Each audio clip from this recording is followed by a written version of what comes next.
مساء الفل يا ست الكل. ناس كتير بتسألني أنا بظبط البرنامج على 50 دقيقة، بس الغسالة بتاخد وقت أطول من 50 دقيقة. ليه؟ مع إن أنا كمان مش عاملة خصائص إضافية اللي هو تجفيف إضافي، الكلام ده كله شطف إضافي، لا مش عاملة 50 دقيقة والغسالة بتاخد وقت أطول. ليه؟ إيه المشكلة؟ وأكيد يعني أنا أقول لك يا ست الكل، الغسالات الحديثة فيها سنسور بيقيس درجة شدة الاتساخ، درجة شدة الدهون، فيها سنسور طبعا بيقيس درجة حرارة المية، وعلى أساسه انت بتظبطي على برنامج 65 درجة حرارة في 50 درجة حرارة. الغسالة كل ده فيها سنسور بيقيس درجات الحرارة اللي جاية من المية الرئيسية.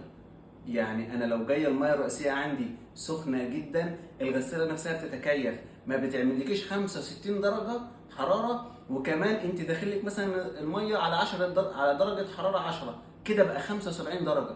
لا، ما بتعملش كده. لو انت ظابطه برنامج 65 درجه وميه الحراره داخله ب 10 درجات، هي بتكيف نفسها في الاخير يبقى 65 درجه. تمام، ده سنسور محطوط في الغساله.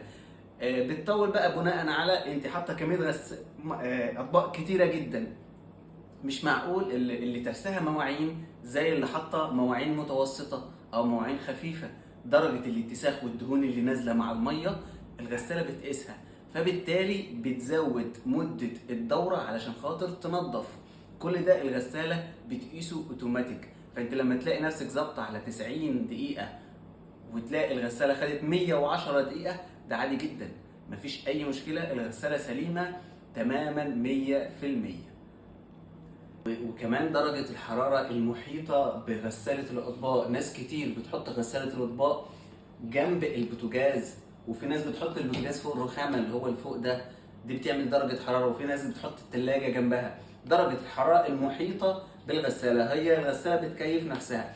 ايه كمان ناخد بالنا منه؟ القرص ما ينفعش يتحط في البرامج القصيره، لا. غالبا كمان الدرج المسحوق ما بيفتحش على القرص اولا بياخد وقت علشان خاطر يدوب، فانت حط مسحوق عشان يا دوبك في الوقت الدرج هيفتح ينزل في الاجزاء في البرامج القصيره. كمان حاجه كمان، القرص ما ينفعش نحطه في البرامج القصيره.